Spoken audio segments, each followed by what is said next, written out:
She warned them to stay out. They didn't listen, so she made sure they'd never try again. Tasha Williams had worked hard for everything she had. At 42 years old, she was proud of her home, a beautiful 2-story house in Chandler, Arizona, with a backyard that was her sanctuary. Palm trees lined the fence, and in the center of it all was her pride and joy, a crystal-clear, perfectly maintained pool. She wasn't the type to brag, but she had every reason to be proud. She bought the house on her own, with no handouts, no shortcuts. Just years of grinding, saving, and making smart choices. Her neighborhood was mostly families, a mix of old and new homeowners. Some folks were friendly, others kept to themselves. Tasha didn't mind either way. She wasn't looking to be the community favorite. She just wanted to live in peace. But that peace? It didn't last long. The first time it happened, she brushed it off. One Saturday afternoon, she came home from running errands and noticed wet footprints leading from her backyard gate to the sidewalk. At first, she thought maybe it was the landscaper or a utility worker. But then, she saw it. A dripping wet towel, carelessly thrown over her fence. She checked the pool. The water level was lower, her pool float was moved, and a half-empty soda can sat on her lounge chair. Someone had been in her backyard. She took a deep breath, trying to give people the benefit of the doubt. Maybe it was a mistake. Maybe a kid jumped the fence and panicked when they got caught. But when she asked around, she got nothing but casual shrugs from the neighbors. "Oh, it's probably just one of the kids," one woman said with a laugh. "You know how they are." Another neighbor, a man in his 50s, barely looked up from his car as he said, "They're just having fun. You got a nice pool, Miss Williams. People notice." The way he said it bothered her, but she didn't push. She just tightened the lock on her gate and hoped it wouldn't happen again. But it did. A week later, she was sitting in her living room when she heard splashing. At first, she thought maybe she left the pool filter running, but then, laughter. She walked to the back door and peeked outside. There, in her pool, was a teenage boy, casually swimming as if he owned the place. A girl, probably his sister, sat at the edge, dipping her feet in. Tasha flung the door open. "Excuse me?" The kids jerked up, eyes wide. The boy scrambled out of the water like a caught fish. I thought," he stammered. "We didn't think you'd mind." "You didn't think to ask," Tasha snapped. "Who even are you?" The girl mumbled something about living 2 houses down before they bolted out the gate. Tasha stood there, dripping towel in hand, heart pounding. She wanted to let it go. But then came the excuses.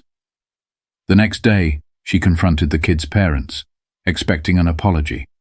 Instead, an argument. "Oh, come on," the mother scoffed. "They're just kids. It's hot. What's the big deal?" Tasha stared at her, stunned. "The big deal," she said slowly, "is that this is my property, my home, my pool, and I don't remember giving out invitations." The father, arms crossed, muttered, "You're being dramatic." Dramatic. That was the word people loved to throw around when they weren't the ones being disrespected. Tasha bit back the words she really wanted to say. Instead, she installed security cameras. Maybe that would send a message, but it didn't. The problem was just getting started. The security cameras worked for about 2 weeks. At first, the neighbors backed off. No more footprints, no more wet towels, no more uninvited swimmers. Tasha thought maybe, just maybe, she had made her point.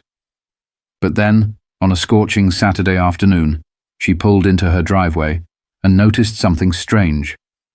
Her side gate, the one she always kept locked, was slightly open. She stiffened. A bad feeling crept up her spine as she walked around back.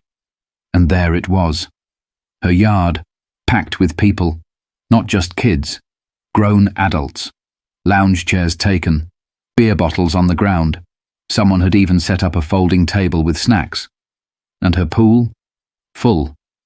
A couple of women were wading waist-deep, chatting like it was their own backyard.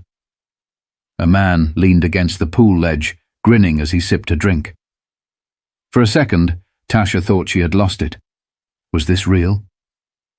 She took a step forward, scanning the crowd, and that's when she locked eyes with one of her neighbors, Sandra, from 3 houses down.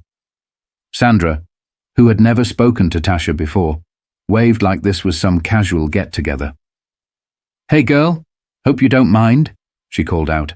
"It was so hot today, we figured we'd cool off." Tasha's jaw tightened. Mind? Oh, she minded. Her voice came out sharp and steady. "Every single one of you, get out now." Some people froze. Others exchanged looks like she was overreacting. Sandra scoffed. "Oh, don't be like that. It's just a pool. You weren't even home." Tasha stepped forward, her anger bubbling just beneath the surface. "It's not just a pool. It's my pool, my house, my yard. You don't live here. You don't pay for this. So get out, all of you." Someone muttered, "Geez, what's her problem?" That did it. Tasha stormed to the pool equipment box, grabbed the remote and shut off the pool filter. Then she yanked the power cord to the speakers. Silence. "I'm calling the police," she announced. Now that got them moving. Drinks were snatched, towels wrapped up, and in a matter of minutes, her yard emptied. Sandra, though, had the audacity to roll her eyes on the way out. "You don't have to be so uptight," she muttered. "Nobody was hurting anything." Tasha wanted to scream. Instead, she stood stone-faced, watching as they shuffled out, like nothing had happened. She slammed the gate behind them, locked it, and stood there, hands on her hips, fuming. But she knew one thing for sure. This wasn't over. They had zero respect for her. And if respect wasn't going to stop them, something else would. Tasha had tried everything. Talking, reasoning, cameras, locks. None of it worked. So now, it was time to get creative. She sat at her kitchen table, staring at the security footage from earlier that day. The nerve of these people. The way they acted so entitled, like her property was theirs to use whenever they pleased. She wasn't just angry anymore. She was done. And if they wanted to keep treating her pool like the neighborhood water park, she was about to make sure their next visit would be their last. First, she made a trip to the hardware store. She picked up 2 heavy-duty locks, one for the side gate, one for the pool equipment box. The old ones were strong, but these? Unbreakable. Next, she went online and ordered a special chemical treatment for her pool. Not chlorine. Something stronger.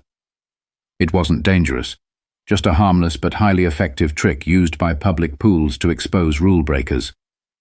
A little something called pool dye. A harmless chemical that turns the water bright green if someone pees in it. Yep. If even one of those freeloaders tried to use her pool again, they'd leave looking like a radioactive alien. But that was just the start. Tasha wanted insurance, something that would make them think twice before ever stepping foot in her yard again. So she went to a local sign shop and had a custom pool sign made. The next morning, she drilled it right onto her fence, where everyone could see. Warning: pool chemically treated for unauthorized use. Exposure may cause rash, severe itching, or temporary skin discoloration. Did it sound a little extreme? Sure. Was any of it actually true? Nope. But they didn't know that. And just to sell it? She placed an empty hazardous chemical container near the pump, something she picked up from a friend who worked in maintenance. Now, all she had to do was wait. And it didn't take long. The next hot afternoon, she sat by her window, sipping iced tea, watching. It was quiet for most of the day, until she saw a couple of teenagers walking past her fence. They stopped. Read the sign. One of them whispered something, then pointed at the chemical container. Within seconds, they turned right back around and walked away. Tasha smirked. Later that night, Sandra, the same entitled neighbor from the last pool party, was walking her dog when she spotted the sign. She squinted at it, then pulled out her phone and started typing. Tasha checked Facebook a few minutes later, and there it was. A neighborhood group post that read, FYI, looks like Tasha put some kind of weird chemical in her pool. Says it causes rashes and skin issues. Not sure how safe that is, just a heads up. The comments rolled in.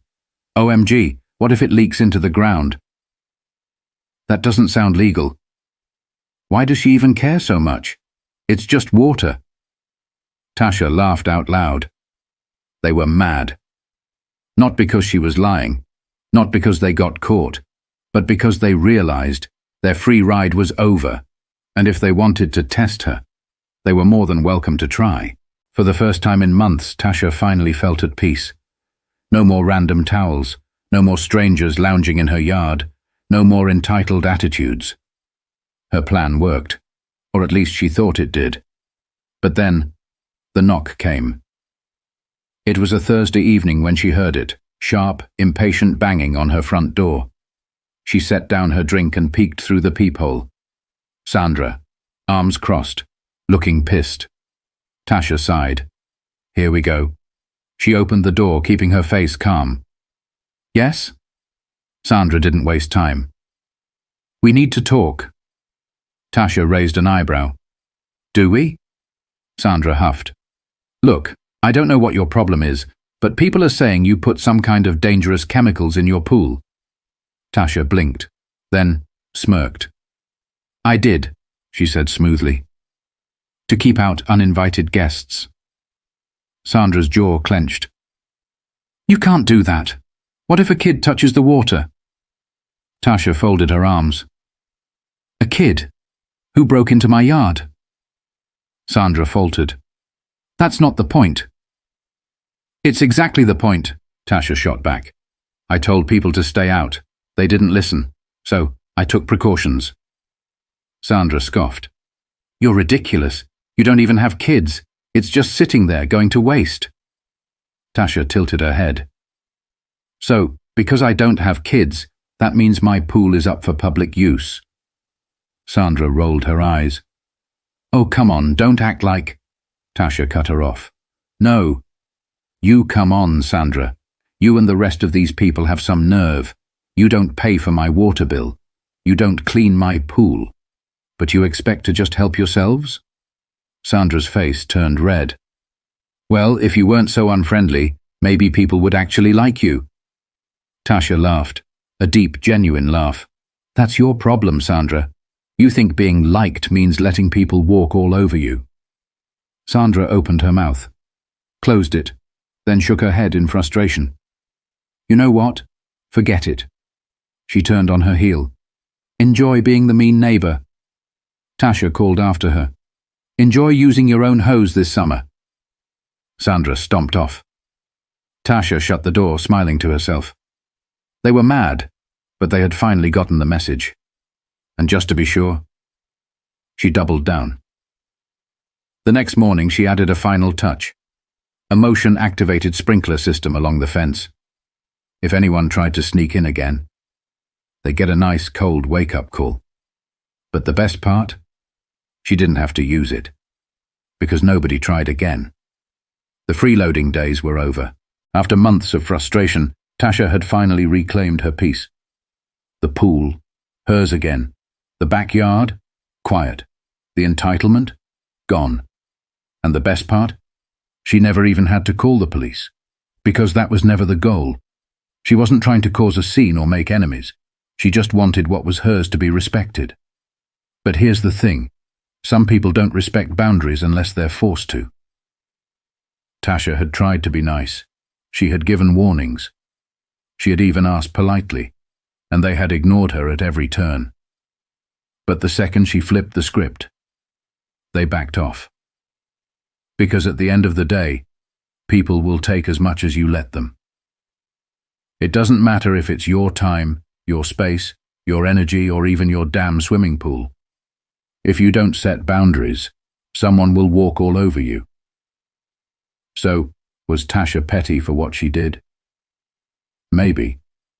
But was she wrong? Not even a little. What about you? Have you ever had to stand your ground when people tried to take advantage of you? Or better yet, how would you have handled this situation? Drop a comment below and let's talk about it. And if you enjoyed this story, don't forget to like, subscribe, and hit that notification bell for more. Thanks for watching, and remember, respect is earned, not given.